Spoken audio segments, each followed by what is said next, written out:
방세에 쫓기던 삼류소설가 방비면이 구시 뉴스를 집필하는 조물주가 되어 대한민국의 운명을 완전히 뒤바꾸고 떠나는 판타지 이야기. 시나리오 구시의 조물주, 방비면, 더 레스트 스크립트. 제1회 방 비워야 하는 남자와 무지개. 방 비워. 낡은 합판문을 뚫고 들어온 목소리는 날카로운 송곳 같았다. 2평 남짓한 고시원 방, 곰팡이 핀 벽지가 미세하게 떨렸다. 방비면은 소스라치게 놀라 자지러지며 잠에서 깼다. 입가엔 말라붙은 침자국이 역력했고 눈앞엔 3일째 먹다 남은 컵라면 용기가 덩그러니 놓여 있었다. 쾅! 쾅! 쾅! 안에 있는 거 다 알아. 방 선생. 죽었어? 살았어? 대답 안 해? 이 건물의 절대 권력자이자 비면의 생사여 탈권을 쥔 건물주 김말순 할머니였다. 비면은 마른 침을 삼키며 조심스럽게 문을 열었다. 문틈 사이로 풍겨오는 할머니의 진한 파스 냄새가 코끝을 찔렀다. 할머니, 아침부터 무슨 일이세요? 무슨 일? 내 놈이 3개월째 방세를 안 내서 내 혈압이 터지기 일보 직전인데 무슨 일이라니? 여기 고시원이 자선사업소야? 이름은 방비면이라더니 아주 이름값 제대로 하려고 작정을 했구먼. 그래, 소원대로 내일 아침까지 이 방 비워. 비면은 억울한 표정으로 할머니의 바짓가랑이를 붙잡을 뻔했다. 할머니, 딱 일주일만요. 이번에 신춘문예 결과만 나오면 제가 이자까지 쳐서. 신춘문예? 그놈의 신춘문예는 3년 전에도 낙방, 작년에도 낙방이잖아. 내 인내심은 어제부로 완전 탈락이야. 내일 오전 9시까지 짐 안 빼면 저 똥컴부터 복도로 던져버릴 줄 알아. 쾅! 문이 다시 닫혔다. 비면은 힘없이 침대 겸 의자에 주저앉았다. 책상 위에는 라면, 국물이 점점이 튀어 얼룩진 원고 뭉치와 낙선 통지서들이 굴러다녔다. 내 이름은 방비면. 아버지는 사방을 비추는 밝은 면이 되라고 지어주셨다는데 현실은 이름 그대로 방 비워줘야 할 면상이다. 32살 등단 못한 소설가. 편의점 알바마저 잘리고 남은 건 배터리가 헐거워. 충전기를 꽂지 않으면 10분도 못 버티는 구형 노트북뿐이었다. 조물주 위에 건물주라더니 진짜 더럽네. 비면은 신경질적으로 노트북을 열었다. 지직거리는 화면 위로 하얀 워드 프로세서 창이 떴다. 평소라면 역사소설의 첫 문장을 고민하며 머리를 쥐어뜯었겠지만 오늘은 달랐다. 가슴 깊은 곳에서 우라통이 터져나왔다. 글 한 줄로 세상을 바꿀 수 있다면 내 이역 같은 운명부터 바꿔버릴 텐데. 그는 홧김에 자판을 두드리기 시작했다. 평소에 정제된 문장이 아니었다. 그저 망상, 아니 비참한 현실에 던지는 저주에 가까운 문장이었다. 제목 내일의 뉴스 내용 2026년 3월 26일 서울 하늘에 거대 무지개가 뜬다. 기상청도 예측하지 못한 이 경이로운 광경에 사람들은 가난과 고통을 잠시 잊고 웃음을 되찾는다. 에라이, 꿈같은 소리하고 자빠졌네. 무지개는 무슨, 내 눈앞엔 먹구름뿐인데. 비면은 엔터키를 거칠게 내리쳤다. 노트북 펜이 요란한 소리를 내며 돌아갔다. 그는 그대로 노트북을 덮어버리고 유통기한이 간당간당한 삼각김밥 하나를 씹으며 잠을 청했다. 그것이 자신의 인생을 송두리째 바꿀 신의 서막임을 꿈에도 모른 채. 다음날 아침 9시 창문 하나 없는 먹방 고시원 안으로 복도 쪽 스피커에서 흘러나오는 소음이 들이쳤다.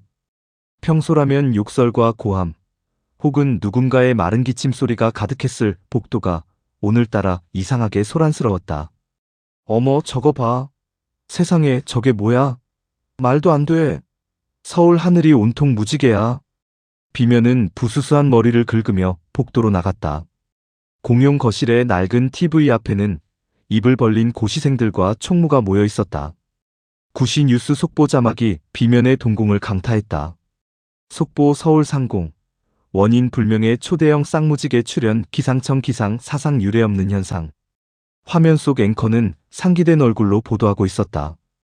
헬기가 찍은 상공샷에는 서울 전체를 포근하게 감싸 안은 눈이 시리도록 선명한 7빛깔 무지개가 펼쳐져 있었다. 현재 서울 전역에서는 시민들이 일터와 집 밖으로 쏟아져 나와 이 경이로운 광경을 목격하고 있습니다. 신기하게도 이 현상을 목격한 시민들은 하나같이 마음이 정화되는 기분이라며 환호하고 있는데요. 비면의 등 뒤로 소름이 쫙 돋았다. 어젯밤 내가 홧김에 적었던 문장. 토시 하나 틀리지 않고 뉴스가 되고 있었다. 설마 우연일 거야? 대한민국의 소설가가 몇 명인데 내가 쓴 대로 세상이 돌아가겠어? 비면은 떨리는 다리를 이끌고 방으로 돌아왔다. 그는 노트북을 다시 열었다. 이번엔 조금 더 구체적이고 더 말도 안 되는 설정을 던져보기로 했다. 내용 3월 26일 오후 1시 광화문 광장에 멸종된 도도새 떼가 나타난다. 이들은 마치 훈련이라도 받은 듯 시민들 앞에서 단체로 셔플 댄스를 추며 평화의 메시지를 전한다. 비면은 침을 꼴깍 삼키며 엔터를 눌렀다. 그리고 일시가 되기만을 기다렸다. 일시 정각. 스마트폰 알림음이 미친 듯이 울려댔다. 커뮤니티와 뉴스 채널은 순식간에 마비됐다. 실시간 광화문 상황 도도새 등장. 실화냐? 속보 멸종된 도도새. 광화문에서 집단 댄스 소동학계 경악. 화면 속 도도새들은 기괴하면서도 우스꽝스러운 몸짓으로 셔플 댄스를 추고 있었다. 사람들은 비명을 지르며 환호했고 전 세계 외신들이 이를 타전하기 시작했다. 미쳤어 진짜야. 내가 쓰는 대로 세상이 바뀌고 있어. 비면은 노트북을 껴안았다. 이 낡은 기계는 이제 단순한 소설가의 도구가 아니었다. 그것은 현실을 재창조하고 운명을 조작하며 구시 뉴스의 원고를 미리 작성하는 조물주의 펜이었다. 방 비워줘야 할 처지였던 방비면의 눈에 생전 처음으로 광기 섞인 희망이 번뜩였다. 제2의 고해가 된 한강. 방 선생, 아니, 방 작가님, 안에 계셔? 어제까지만 해도 문을 부술듯 두드리던 건물주 김말순 할머니의 목소리가 180도 바뀌어 있었다. 문을 열자 할머니가 최고급 한우 세트를 들고 보석처럼 귀한 손님을 대하듯 굽신거리며 서 있었다. 아이고, 내가 어제는 말이 좀 심했지? 우리 방 작가님이 대성할 줄 내 진작 알았어. 방세? 아이고, 그까짓 거 천천히 줘도 돼. 아니, 평생 안 줘도 돼. 여기 고기 좀 구워 먹어. 보니까 관상이 딱 천재 작가상이구먼. 할머니의 갑작스러운 태도 변화. 이유는 내 스마트폰 알림에 있었다. 아침에 썼던 문장이 실현된 것이다. 내용 익명의 후원자가 방비면에 밀린 방세와 고기 파티 비용 1,000만 원을 입금한다. 건물주는 이를 확인하고 방비면에게 사죄하며 한우를 대접한다. 통장에는 정확히 1,000만 원이 찍혀 있었다. 3개월치 방세 120만 원을 빼고도 880만 원이 남았다. 내 인생 32회 동안 가장 큰 거금이었다. 할머니, 고기는 제가 나중에 구워 먹을게요. 지금은 좀 바빠서요. 나는 할머니를 밀어내고 문을 잠갔다. 이제 월세 따위는 문제가 아니었다. 세상이라는 거대한 시나리오의 연재가 내 손끝에서 시작되려 하고 있었다. 나는 주식 차트를 켜고 상한가 종목을 적으려던 찰나 갑자기 눈꺼풀이 무거워졌다. 며칠간의 밤샘과 극도의 긴장이 몰려온 탓이었다. 한강에 고래 웨일가 나타나 사람들을 즐겁게 한다. 나는 반쯤 잠결에 키보드를 두드렸다. 하지만 손가락이 미끄러졌다. 피곤에 찌든 뇌는 웨일이 아닌 전혀 다른 단어를 선택했다. 실제 기록 한강에 거대한 고해의 건의가 나타난다. 오타였다. 치명적인 오타. 잠에서 깬 것은 저녁 9시 뉴스 때문이었다. TV 화면은 지옥도를 방불케 했다. 현재 한강변입니다. 갑자기 발생한 정체불명의 파동 때문인지 산책하던 시민들이 일제히 무릎을 꿇고 통곡하기 시작했습니다. 마치 전 생애의 고통을 한꺼번에 겪는 듯한 극심한 집단 고해의 현장입니다. 화면 속 사람들은 가슴을 쥐어뜯으며 울부짖고 있었다. 내 손가락 하나 때문에 수만 명의 사람들이 실시간으로 지옥을 맛보고 있었다. 아니야, 이게 아니라고. 내가 허겁지겁 노트북을 수정하려던 그때 화면 구석에 뜬 배터리 잔량이 나를 얼어붙게 했다. 배터리 잔량 30%. 분명 충전기를 꽂아두었는데도 배터리가 녹아내리고 있었다. 깨달음이 머리를 스쳤다. 실현시키는 사건의 규모가 크고 인과관계가 복잡할수록 이 노트북은 세계의 에너지를 끌어다 쓰며 배터리를 소모시킨다는 것을, 수천 명의 고통을 실현시키는 대가가 고작 배터리 70%라니. 너무 싸잖아. 자책과 공포가 뒤섞인 채 떨고 있을 때 고시원 복도에서 무거운 군합발 소리가 들려왔다. 문틈 아래로 붉은색 레이저 포인터가 스며들었다. 방비면 씨 국가정보원입니다. 노트북에서 손 떼고 나오십시오. 당신의 원고는 지금 이 시간부로 국가 1급 기밀 자산으로 관리됩니다. 나는 깨달았다. 이 거대한 현실의 패턴을 읽어낸 자들이 나를 추격하기 시작했다는 것을. 그리고 그들 중에는 나의 모든 문장을 분석한 지독한 독자가 섞여 있었다. 아, 내가 뭘 했다고. 난 그냥 소설을 썼을 뿐이야. 복도 너머로 소리쳤지만 돌아오는 것은 차가운 금속음뿐이었다. 당신의 소설 때문에 오늘 한강에서 3명이 심장마비로 쓰러졌습니다. 방비면 씨, 당신은 더 이상 작가가 아닙니다. 움직이는 대량 살상 무기지. 순순히 투항하십시오. 내 손에 들린 낡은 노트북이 갑자기 납덩이처럼 무겁게 느껴졌다. 제3의 아름다운 교정자, 서혜수. 방비면 씨 문장의 끝처리가 너무 거칠더군요. 고시원 204호의 낡은 문이 경첩제 뜯겨나가기 직전 복도를 가득 메웠던 전술팀 요원들 사이로 한 여자가 걸어 나왔다. 무채색의 트렌치 코트, 허리까지 내려오는 결 고운 검은 생머리, 그리고 차가운 도시의 공기를 그대로 얼려버린 듯한 무표정. 그녀는 추격 전의 한복판이라고는 믿기지 않을 만큼 정적이었다. 그녀의 손엔 총 대신 비면이 예전에 쓰레기통에 처박았던 꼬질꼬질한 습자 권고 뭉치가 들려 있었다. 비면은 노트북을 가슴팍에 더 세게 끌어안았다.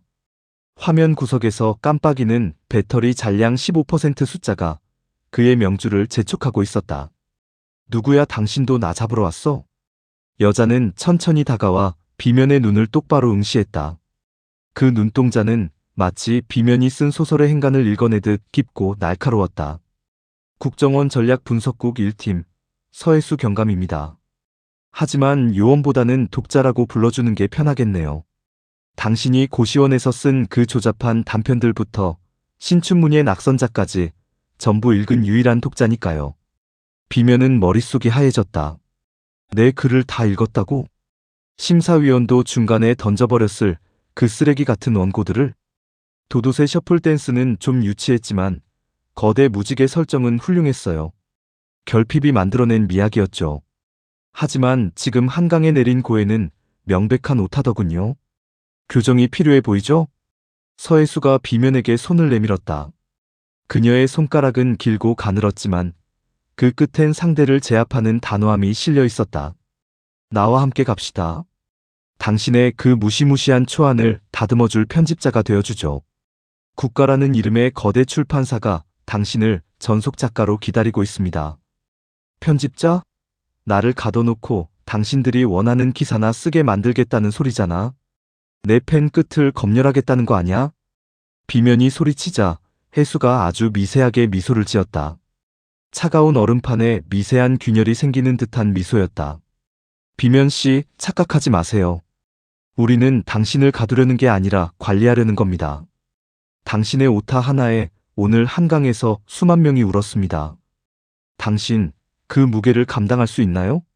다음엔 해선을 쓰려다 실수로 핵누클리어이라고 써서 서울을 불바다로 만들 건가요? 비면은 말문이 막혔다. 그녀의 지적은 비수처럼 정확했다. 서혜수는 비면의 공포를 정확히 읽어내고 있었다. 당신에겐 창의력이 있지만 우리에겐 시스템과 검토 능력이 있어요. 우리가 오타를 걸러내고 당신은 세상을 그리는 거죠. 완벽한 공조 아닌가요? 서혜수가 한 걸음 더 다가왔다. 그녀에게서 은은한 종이 향기와 서늘한 향수 냄새가 섞여 풍겼다. 비면은 자신도 모르게 그녀의 제안에 빨려 들어갈 뻔했다. 하지만 비면은 보았다. 그녀의 코트 주머니 속에 살짝 비친 은색 수갑, 그리고 복도 끝에 대기 중인 새내용 약물 가방을. 미안하지만 난 단독 지필이 체질이라서요. 비면은 노트북 자판 위로 손가락을 튕겼다. 내용 서해수의 구두굽이 갑자기 부러지며 균형을 잃는다. 그 사이 204호 벽면이 무너져 내리고 자욱한 안개가 피어오른다. 콰직! 아! 완벽했던 그녀의 자세가 무너졌다. 툭 소리와 함께 키릴이 꺾였고 동시에 벽이 무너지며 옆 건물 옥상으로 이어지는 비상구가 생겼다.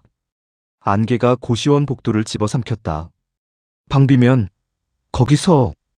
안개 너머 해수의 날카로운 외침을 뒤로하고 비면은 배터리 5%가 남은 노트북을 챙겨 어둠 속으로 몸을 던졌다. 제4회 마지막 1%의 결말. 고시원 담벼락을 넘어 빌라 옥상을 타는 비면의 폐가 찢어질 듯 타올랐다. 뒤편에서는 서해수가 지휘하는 국정원 전술팀의 군합발 소리가 건물을 울리고 있었다. 하늘 위로는 적외선 카메라를 장착한 드론이 붉은 눈을 번뜩이며 비면의 위치를 실시간으로 타전했다. 방비면 씨, 노트북을 덮으세요. 더 이상 세상을 망치는 오타를 내선 안 됩니다.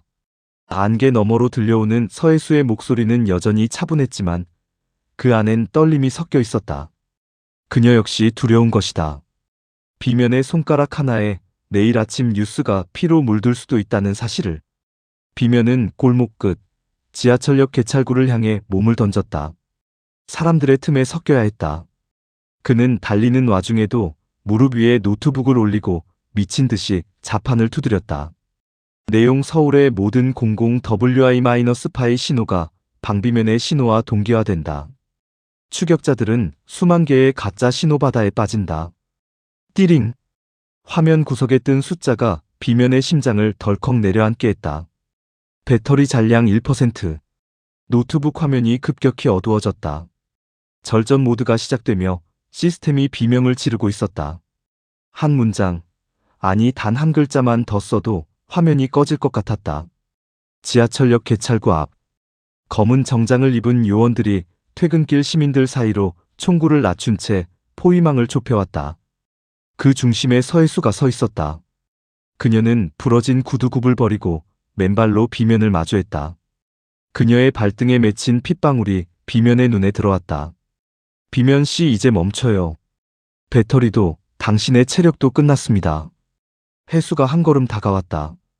그녀의 눈엔 비면을 향한 연민과 공포가 뒤섞여 있었다. 우리와 함께 가서 안전하게 씁시다. 당신의 재능을 국가를 위해, 인류를 위해 쓰게 해줄게요. 나를 믿어봐요. 당신의 독자로서 하는 말이에요.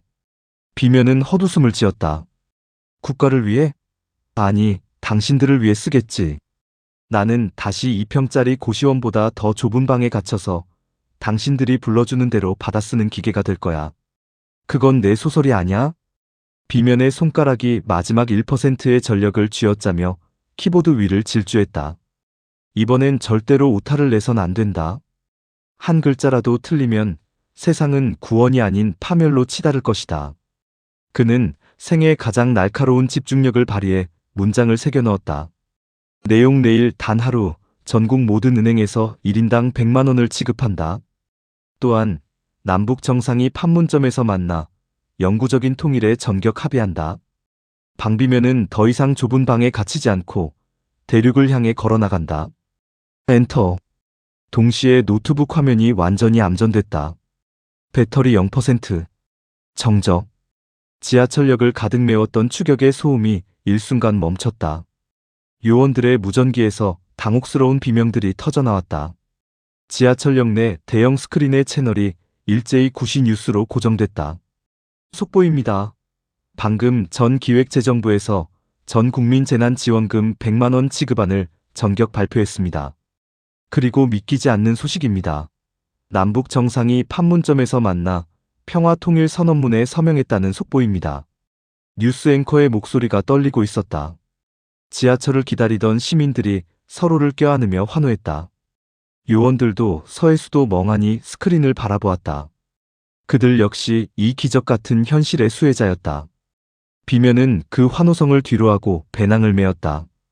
껍데기만 남은 노트북을 쓰레기통에 던져버리고 그는 군중 속으로 녹아들었다. 서해수는 비면이 사라진 자리를 오랫동안 응시했다. 그녀의 손엔 그가 남긴 낡은 습작 원고만이 들려 있었다. 그녀는 미세하게 입술을 달싹였다.